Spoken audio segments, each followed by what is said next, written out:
I agree with that completely. I think there's a massive problem with the objectification of women. Yes, they are objectified everywhere in the world. So even in India, we find the same. There is that history of objectification. Women were definitely typecast and that they were looked and shaped into a particular type of role that was usually servile to a male, and that male was usually a white male as well. You could just look in the sort of the way that media was treating Millie Bobby Brown, speculation about her dating when she was about 10 years old, sort of, I guess, fetishization of young child actors as well. In like crime film, like action films and things like that, women always play like a good character and, well, often usually play a good character. Or say, for example, Marvel movies. Why is it that it's always the women wearing skin-tight clothing and everything else, whereas like the men tend to wear armor and everything? Or in the clothing that they wear, like that they're put in for like filming, it's often like sexualized.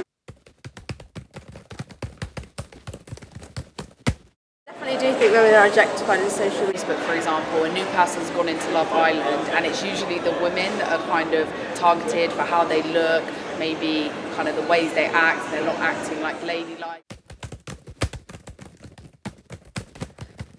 They impact both men and women. Both 100%, and I don't think it impacts either worse. I think it's probably quite even. It impacts on both sides of the fence. So I know that for some men, personally, it's always men seeing, people who are stronger than me, people who are richer than me, people who have nicer cars. Men are impacted by social media, but in different ways.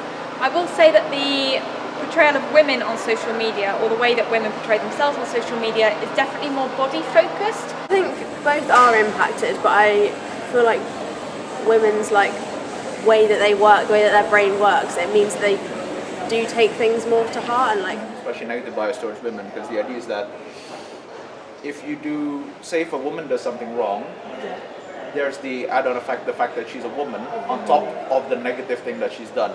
So I guess there's some negative. There are definitely two sides to it. I think there's a men's mental health and definitely women's mental health. A lot of cases it has a bigger impact on women than it does on men, even if the same thing is happening to both of them. Men take advantage of women on social media, particularly like messages as well.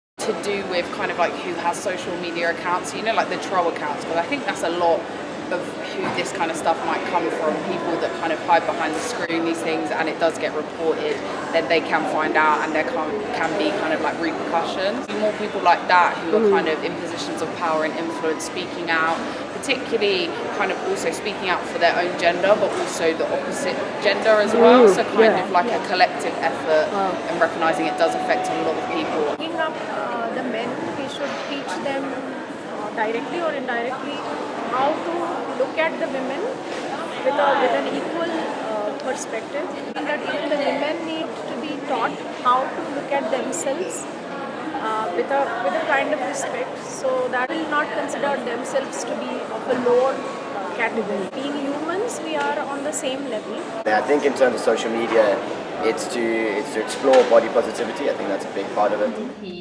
为例子的话，当时那个辩题叫设计。 In film, it would be to encourage women to get involved in film.